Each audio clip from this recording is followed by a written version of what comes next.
Bonjour, hello, bienvenue dans ce nouveau tuto qui consiste à démarrer une série de travaux pratiques afin de consolider les acquis et de savoir les adapter en fonction de situations qu'on nous présente ou des situations de terrain.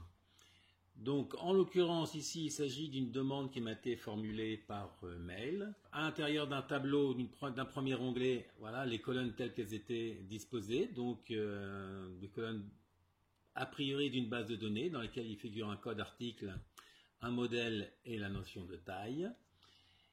Et l'idée, c'est de dire que pour chaque code article, j'aimerais récupérer à l'intérieur de colonnes différentes les différentes options qui sont disponibles pour le code article, en l'occurrence, voilà, pour un code article donné, les différents modèles que l'on peut trouver et les différentes tailles que l'on peut trouver au niveau du code article. Si vous voulez essayer par vous-même à faire cet exercice-là, allez-y. Donc je vous ai donné des indications dans la description du tuto.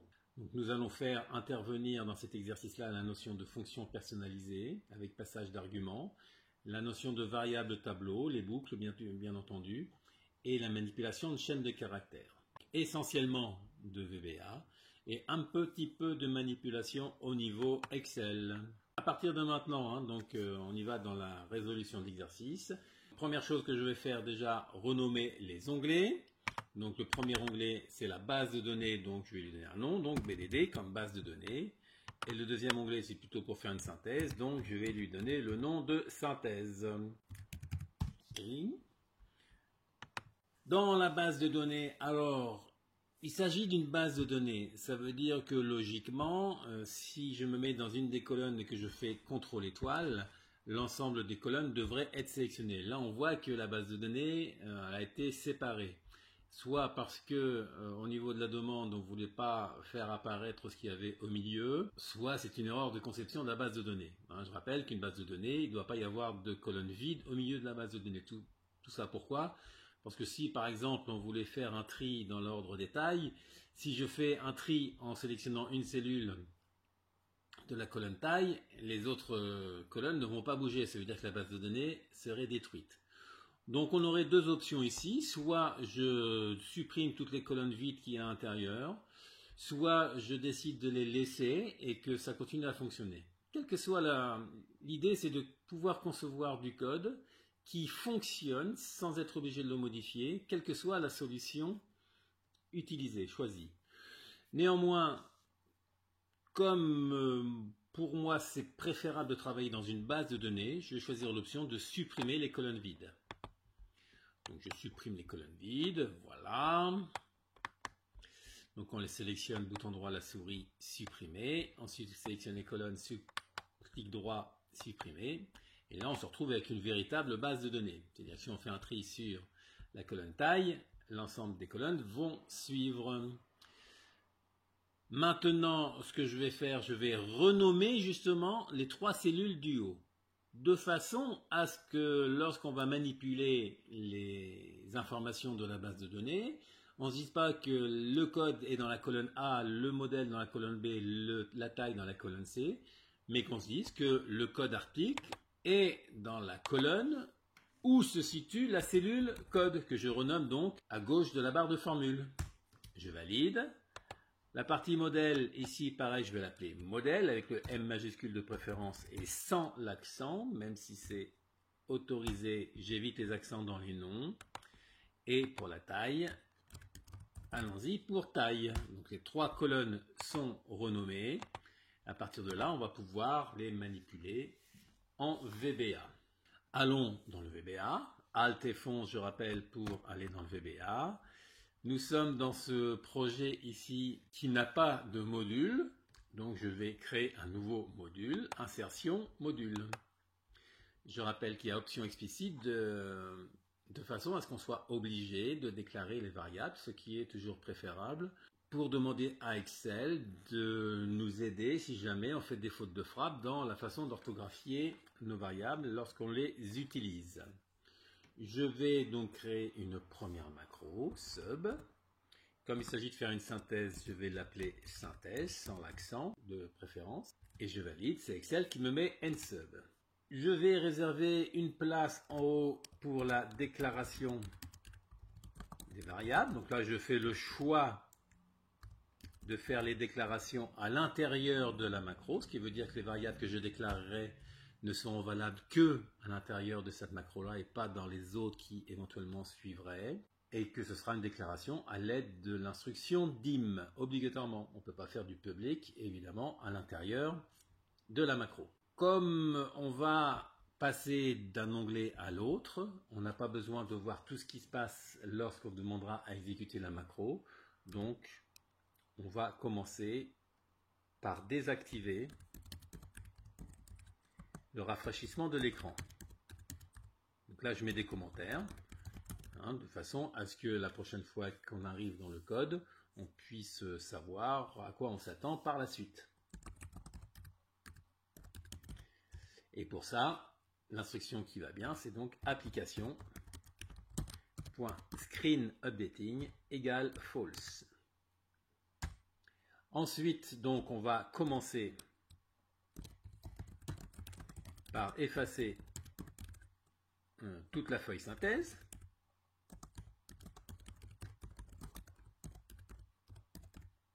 Donc, pour l'effacer, je vais y aller tranquillement. Je vais lui demander d'aller sur la feuille synthèse.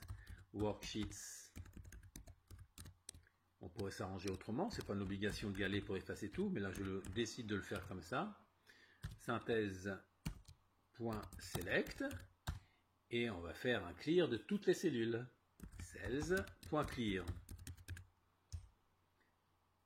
Ensuite, donc, on va rapatrier la liste des codes sans les doublons. Donc, tout ça, je mets commentaire. Je rappelle que les commentaires, c'est une ligne qui commence par une apostrophe. Donc, pour ça, on va retourner sur la feuille Worksheets base de données, donc bdd.select. On va copier la colonne A en entier, la colonne A ou plus exactement la colonne où se situe le code en entier, donc range code.entire colonne, la colonne entière, point copie, on la copie directement. En VBA, on n'est pas obligé de sélectionner pour copier, on peut copier à distance. On va retourner sur la feuille synthèse, worksheets synthèse.select, et on va coller directement à partir de la cellule A1, j'y vais tranquillement, range A1.select et ActiveSheet.paste. Maintenant, il s'agit de supprimer les doublons.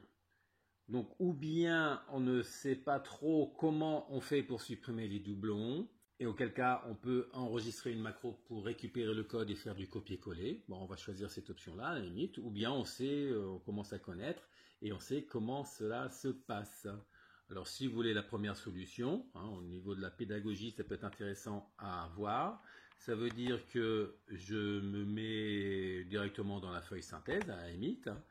Et puis là, on va regarder, à la limite, je vais faire une duplication de ce code 1 ici, en lui demandant de copier les cellules et non pas de faire une incrémentation de série, et ce qui fait qu'il devrait me récupérer qu'une seule fois le code 1. En revanche, évidemment, les codes 2, 3, 4, tout ça aurait disparu. On va se mettre en développeur.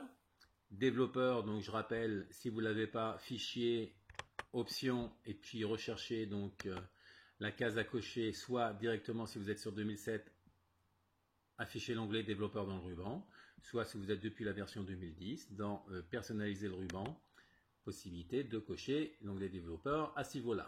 Bon, ok, je passe. Donc on va demander à enregistrer une macro. Bon, ici on se fiche un petit peu du nom puisque ce n'est pas une macro qui est destinée à rester. On va juste s'en inspirer pour copier-coller le code. Enregistrer la macro dans ce classeur-là, d'accord, ça me va bien. Je fais OK. Et on va se mettre sur la cellule A1 et on va demander à supprimer les doublons. Donc dans l'onglet données, supprimer les doublons. Voilà, donc il nous sélectionne un certain nombre de choses. Les données ont des entêtres, c'est vrai. C'est le code article là-haut. On sélectionne, on supprime les doublons de code article, on valide.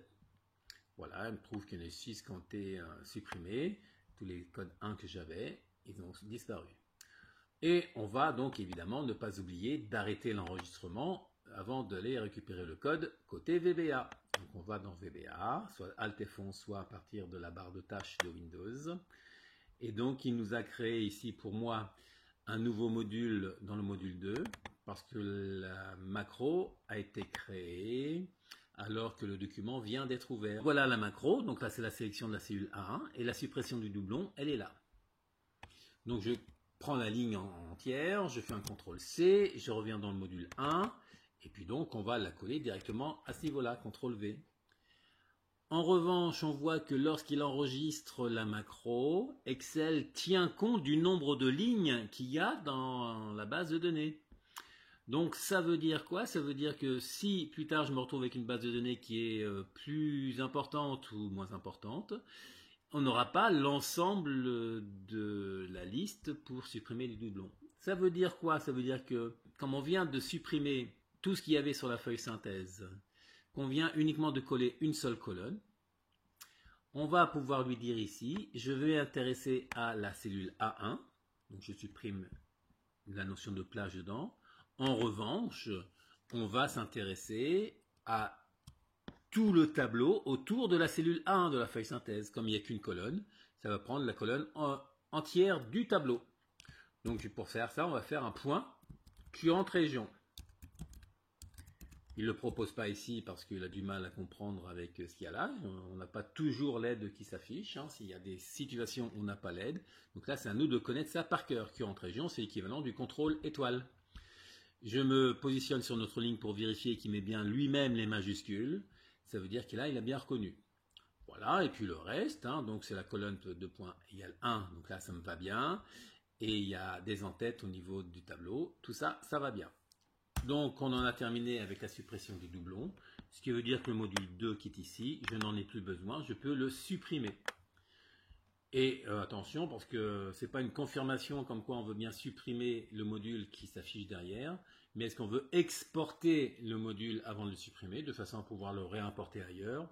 Ici ça ne m'intéresse pas, je vais le supprimer définitivement sans garder une copie quelque part, donc je fais non. Maintenant qu'on a fait ça, on va lui dire que sur la cellule d'à côté, donc orange B1, que ce qu'on veut voir affiché, c'est ce qui a été écrit dans la cellule modèle de la feuille BDD. Donc égal, range, c'est même pas la peine de lui dire dans la feuille BDD, puisque le nom modèle qui a été créé n'existe qu'à un seul exemplaire ici, dans le cas présent, dans le classeur. Si c'était un nom au niveau de la feuille des calculs, donc qui pouvait éventuellement être dupliqué sur d'autres feuilles, le nom par lui-même, il faudrait préciser le nom de la feuille. Mais ici, pas besoin. Donc modèle, .value, et range C1 égale, range taille, .value. Maintenant, l'idée, c'est de parcourir tous les codes qu'on a récupérés, qui sont donc maintenant de façon unique, tous les codes qui figurent dans la base de données. Donc avant de faire d'engager la boucle, je vais identifier toutes ces plages-là à une certaine plage, justement. Donc pour ça, on va avoir besoin d'une première variable, dim. Par exemple, je vais l'appeler plage source as range.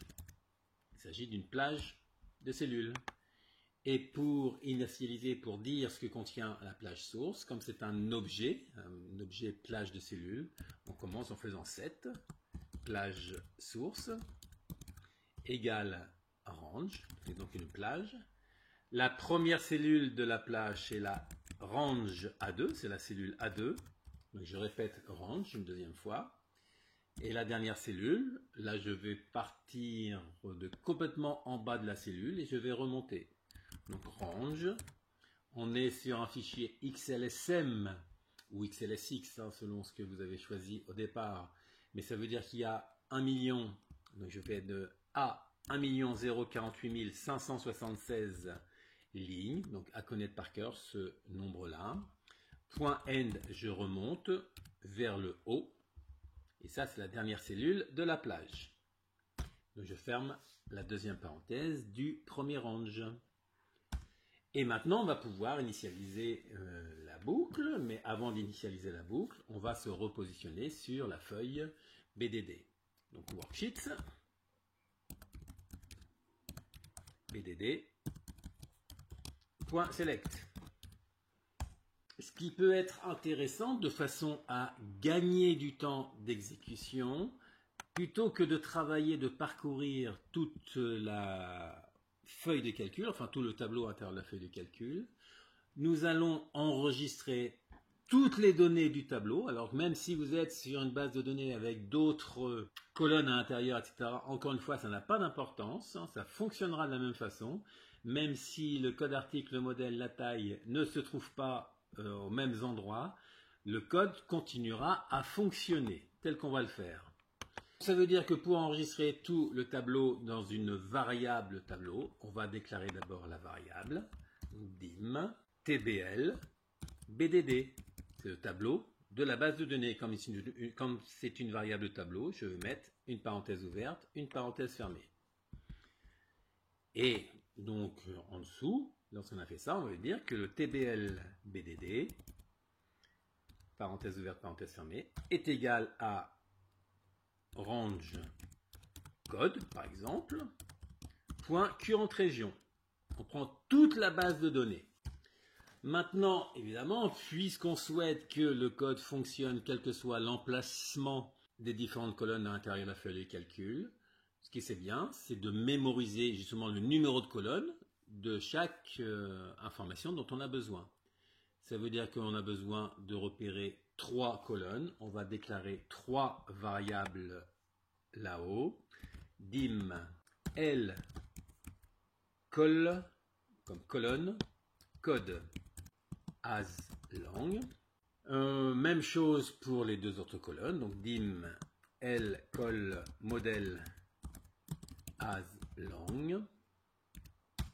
Dim L col taille as long.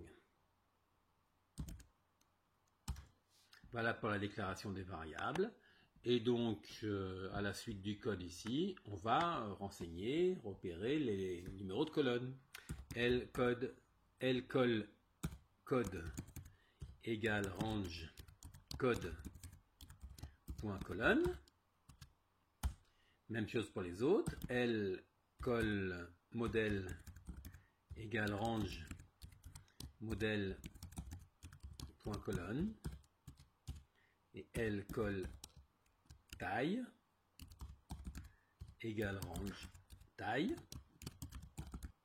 point colonne. Voilà pour le repère des différentes colonnes. Et maintenant, on va initialiser la boucle qui va consister donc à parcourir toute la plage source. Comme il s'agit de parcourir chaque cellule de la plage source, on a besoin d'une nouvelle variable, dim ocell as range. Et on y va pour la boucle. For each ocell in plage source, directement. Lui le sait. Il sait que c'est sur la feuille synthèse que se situe la plage source, puisqu'on l'a déclaré alors qu'on était sur la feuille synthèse là-haut. Je ferme tout de suite le for avec le next. Je fais mon indentation. Pour chaque cellule, donc, on va commencer par effacer les tableaux qui vont permettre, donc là pour chaque cellule, il s'agit de rapatrier dans un premier temps à l'intérieur d'un tableau l'ensemble des items, dans l'ensemble des modèles par exemple pour le code 1. D'accord, lorsqu'on est sur la synthèse, on dira pour le code 1, on va aller là-dedans et on va analyser tous les modèles qui sont répertoriés pour le code 1 et toutes les tailles qui sont répertoriées pour le code 1, avec chaque information présente une seule fois. Donc, puisqu'on a l'intention de récupérer ça dans des tableaux pour pouvoir les manipuler facilement, il faut déclarer les tableaux en question. On y va. Dim tbl, donc déclaration des variables. Modèle, parenthèse ouverte, parenthèse fermée. Et même chose pour les tailles. dim tbl taille, parenthèse ouverte, parenthèse fermée. Et lorsqu'on en arrive ici, il s'agit pour chaque item du tableau de synthèse de commencer par effacer tout ce qui avait été récupéré sur la boucle précédente. Donc on fait un erase de tbl modèle et un erase et tbl taille. Vous remarquerez ici que je ne mets même pas les parenthèses, ça va fonctionner de la même façon. On va commencer par redimensionner les tableaux, parce que là on a fait un dim là-haut, mais pour l'instant il n'y a rien dedans. Donc avant de commencer la boucle de la base de données, on va faire un redim, tbl modèle entre parenthèses 0, pour l'instant le premier indice ce sera 0. Même chose pour taille, redim, tbl taille, entre parenthèses 0. Et on peut s'engager dans la boucle qui consiste à parcourir toutes les cellules de la colonne A, ou plus exactement, puisqu'on a récupéré tout ça dans un tableau, à l'intérieur du tableau ici, toutes les lignes de la colonne où se trouve le code en question. Donc for, là on a besoin d'une boucle de type compteur, du genre for i égale 1 tout quelque chose. Ça veut dire que le i en question, le compteur, il faut la déclarer. Dim i as long. Voilà, toujours la déclaration des variables en haut. Et donc on peut y aller. For i égale 1, parce qu'on ne va pas s'intéresser à la ligne de titre. Sinon on aurait commencé à la ligne 0. To ubond de tbl bdd, sachant que ubond ça correspond au nombre de lignes du tableau, le ubond en question. Je fais mon next. Donc là, qu'est-ce qu'il s'agit par rapport à la cellule que l'on est en train de parcourir dans la plage de synthèse, ici, il s'agit de s'assurer que le contenu de la cellule ici, ou plus exactement du contenu de ce qu'on trouve dans le tableau ici, correspond à la même information que ce qu'on a au niveau de OCell. Donc il faut faire un test. Pour ça, donc le test, if ce qu'on a dans le tableau, tblbdd, tblbdd, sur la ligne numéro I, que l'on parcourt ici, virgule, sur la colonne dont nous avions récupéré la valeur ici, lcode code, code.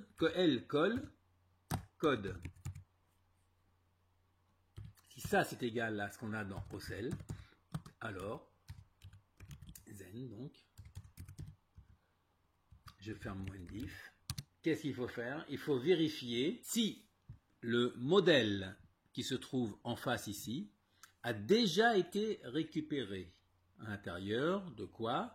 À l'intérieur du tableau TBL modèle pour les modèles et du tableau TBL taille pour la taille.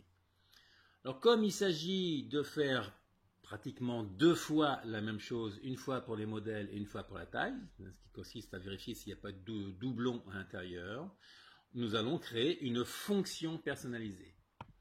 Donc pour ça, je vais en dessous du nsub sur lequel nous sommes, et nous allons créer une fonction, cette fois-ci, c'est une fonction, à différence d'une macro, la fonction va renvoyer une valeur, contrairement à la macro, qui, elle, se contente d'exécuter des lignes de code. Donc fonction,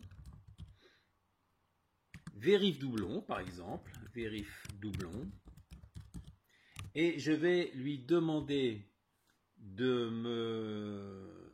m'informer sur la table concernée par la vérification des doublons. By val ou by ref ici, peu importe, ça n'a pas une grosse importance, ça fonctionnera de la même façon. Donc quel TBL, quel tableau, donc là c'est pas une variable à déclarer parce que ça fait office de déclaration de variable, mais ça c'est considéré comme étant une variable. Virgule, donc ne pas mettre le type d'information que ça, parce que ça c'est un tableau, on pourra mettre des parenthèses aussi, ouvertes et parenthèses fermées. Et ensuite dire quelle chaîne il faut observer à l'intérieur du tableau, de la table en question. Donc quel ch par exemple, as string cette fois-ci, là on sait que c'est une chaîne de caractères. Et je ferme la parenthèse, et la fonction par elle-même doit renvoyer une variable de type tableau, donc as boolean. Voilà, VBA a automatiquement mis l'instruction de fin de fonction, et donc on va pouvoir faire une indentation. La même chose, il va falloir parcourir le tableau quelque part, donc ça veut dire qu'on va commencer par déclarer une variable de type compteur, et J, là j'évite de mettre le I, même si on est à l'intérieur d'une fonction, j'évite quand même de garder la même lettre que le précédent, as lang. On va commencer par lui dire que on renverra vrai si on a détecté un doublon. Donc ça veut dire qu'on va commencer par lui dire que vérif doublon égale false. On part du principe qu'au départ c'est false. Donc par défaut c'est false, mais là moi personnellement je préfère l'inscrire en clair de façon à ne pas avoir de doute sur la façon dont VBA gère par défaut les fonctions lorsque c'est du boolean. Et on y va, for j égale 0 cette fois-ci. On prend la première valeur de ce qui a déjà été fait dans le tableau.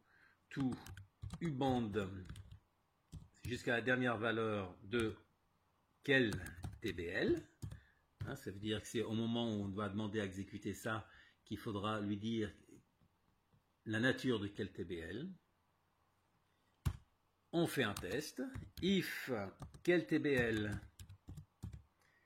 entre parenthèses J, là il s'agit d'un tableau à une seule dimension, égale quelle chaîne, quel CH, then, alors, je ferme tout de suite mon endif. D'ailleurs au passage, je me rends compte que j'ai oublié de fermer le next, alors plutôt que d'attendre la fin, je vais le fermer tout de suite. À ce moment-là, on déclare tout simplement que vérif doublon est égal à true. Vérif doublon égale true. Il y a effectivement l'information quelle chaîne a déjà été répertoriée à l'intérieur du tableau en question. Et on sort de la fonction exit function. Parce que c'est pas la peine d'aller voir. Un doublon me suffit. Et c'est terminé par rapport à cette vérification de doublon. Ça veut dire que si là on trouve la correspondance entre ce qu'on a dans la cellule, en l'occurrence le code qui se trouve sur la feuille synthèse, et ce qu'on a dans la colonne code ici de la base de données, à ce moment-là, la première chose qu'on va lui dire, c'est d'aller voir si le modèle qui se trouve à côté a déjà été récupéré. Donc if, et en l'occurrence on fera quelque chose s'il n'a pas déjà été récupéré. Donc if not vérif doublon, entre parenthèses, on va commencer par le modèle, TBL modèle. Ça veut dire qu'on lui dit, tu vas analyser toute la table TBL modèle. Et qu'est-ce qu'il faut rechercher si ça a déjà été rapatrié là-dedans? Il faut aller chercher ce qu'on a dans le TBL BDD, en position I, qui correspond à ce qu'on a sur la même ligne que ce qu'on est en train d'analyser. Et dans quelle colonne? Eh bien, la colonne qu'on avait déclarée ici, L, col, modèle. Je ferme la parenthèse du TBL BDD et je ferme la parenthèse du vérif doublon. Alors, cette fois-ci, si on n'a pas déjà rapatrié dans la variable tableau, il va falloir l'incorporer. Ça veut dire qu'on va lui dire que TBL modèle, entre parenthèses, la valeur, la dernière ligne du tableau TBL modèle, on va la renseigner avec ce qu'on a à ce niveau-là. La dernière ligne du tableau, c'est le uband de TBL modèle. Je ferme la parenthèse du uband, je ferme la parenthèse du TBL modèle, et on lui dit alors que ça c'est égal à TBL BDD, entre parenthèses, I, virgule, L col modèle. Et, oui, évidemment, il faut fermer la parenthèse. Et on va en profiter pour réserver la place pour le prochain tour, s'il y en a un. Donc, on va faire un redim. Mais attention, parce qu'il ne s'agit pas de réeffacer tout le tableau. Donc, on va demander de préserver ce qui a été précédemment mis en mémoire, redim préserve, TBL modèle, et on va lui demander de réserver une place supplémentaire. Donc pour réserver une place supplémentaire, on va lui dire que le nombre d'informations à prendre en compte, c'est le U-bond actuel de TBL modèle. Voilà, je ferme la parenthèse du U-bond, et on réserve une place supplémentaire, donc plus 1. Voilà, c'en est terminé avec ça. Et quelque part, la partie concernant la taille, pour rapatrier l'option de la taille, c'est exactement la même chose. Ça veut dire que je prends uniquement ces 4 lignes-là qui correspondaient au TBL modèle. Je vais faire un CTRL C. Je me mets sur la ligne suivante. Je fais un Home de façon à revenir en début de ligne, de façon à ne pas avoir de problème de décalage. Et à la place de TBL modèle, on va lui mettre du TBL taille. Voilà.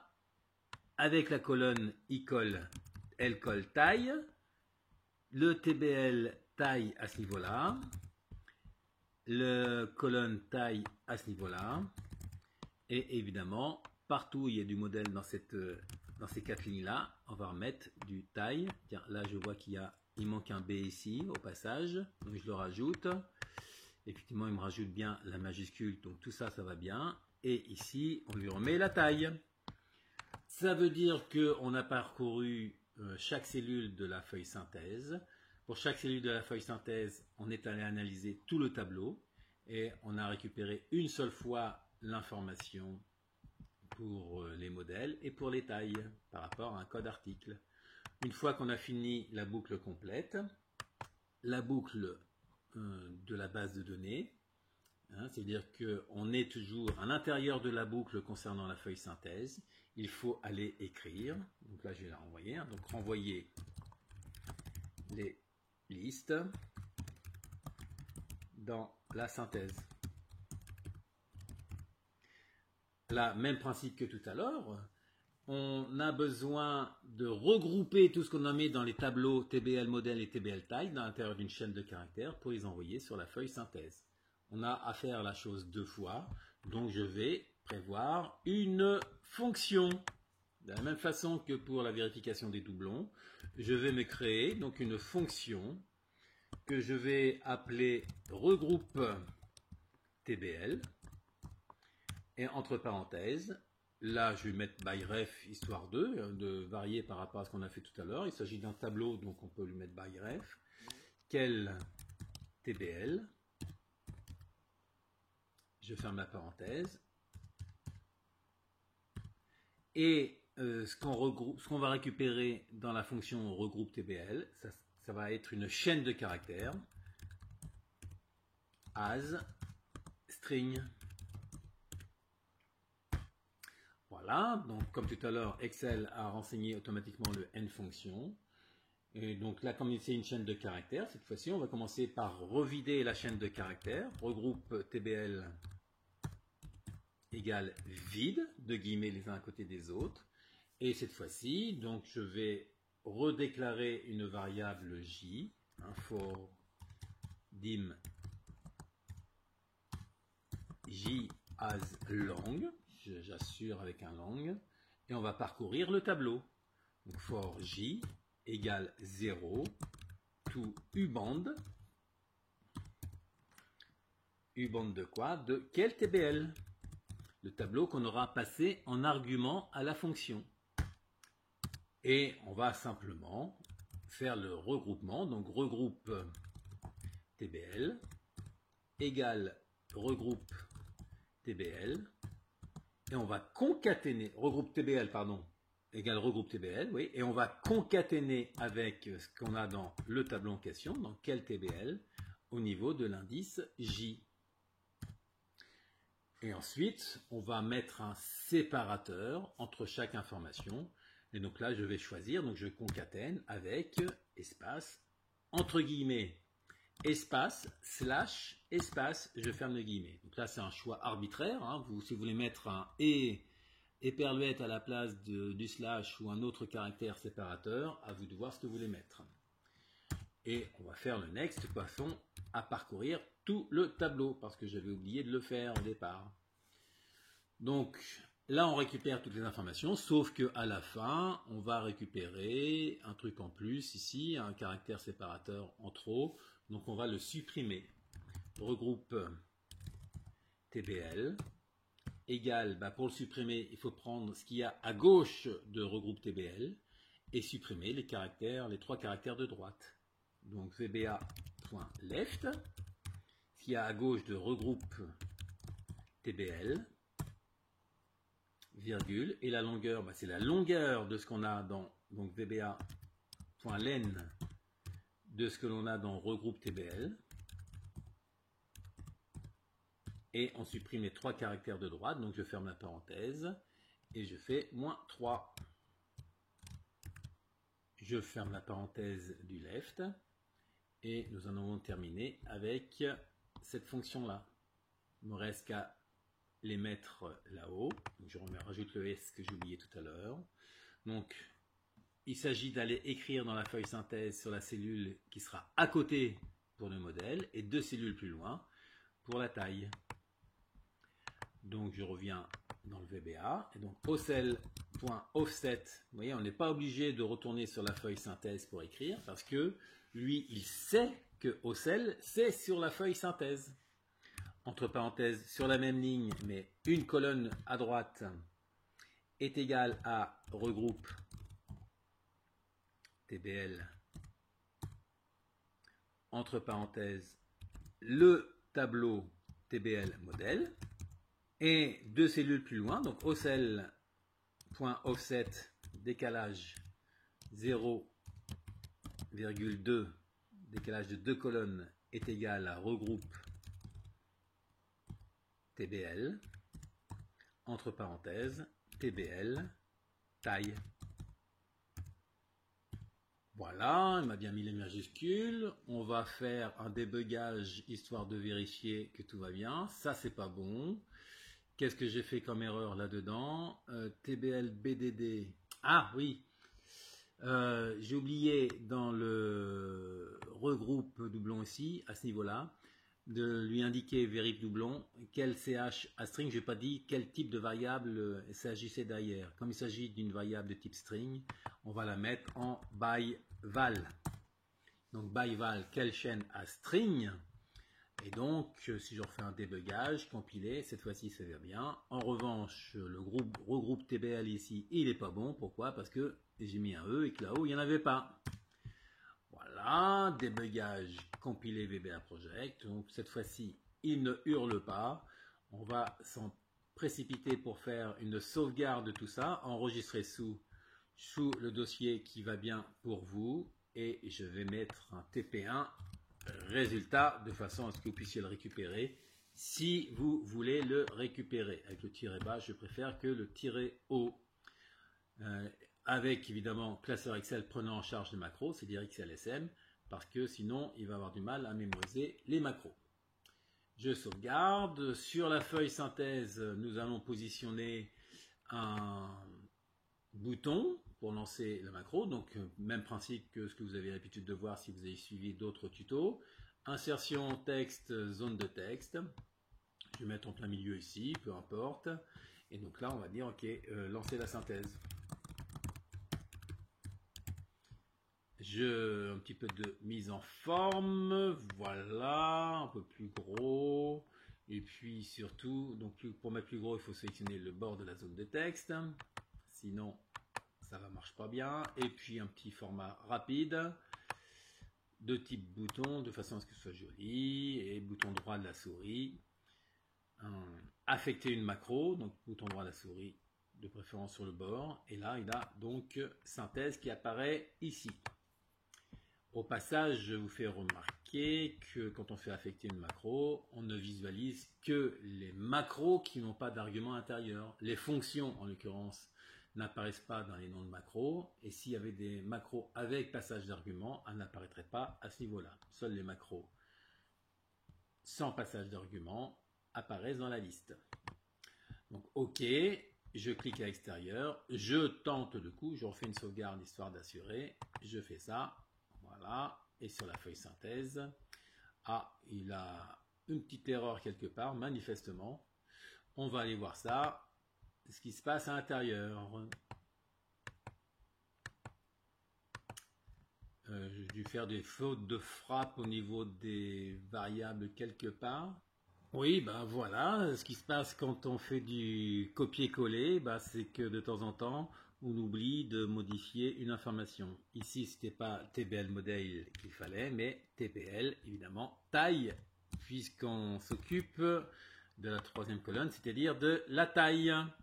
Je reviens, je refais une sauvegarde d'abord, je reviens dans la feuille ici, je relance la synthèse, je retourne sur l'onglet synthèse, et cette fois-ci, c'est un peu plus cohérent. Donc vous voyez qu'il ne faut pas grand-chose pour que le résultat soit incohérent.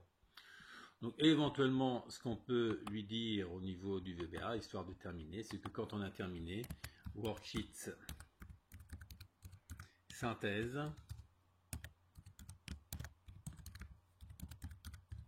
.select, et puis un petit range A1, .select, pour que ce soit un peu plus propre. Voilà, ce qui veut dire que quand on lance la synthèse, voilà, il fait l'aller-retour et il le met directement. Si vous avez un doute sur la façon que ça s'est bien passé, on va effacer ça. Je relance la synthèse et voilà, instantanément, les résultats qui réapparaissent. Eh bien, cette fois-ci, on en a terminé avec cet exercice, travaux pratiques. Eh bien, si vous avez d'autres idées de travaux pratiques, vous pouvez me les envoyer via la messagerie par mail ou demander éventuellement en laissant un commentaire. Et derrière, on verra comment créer de nouveaux travaux pratiques. Profitez bien de tout cela. À ciao, bonsoir.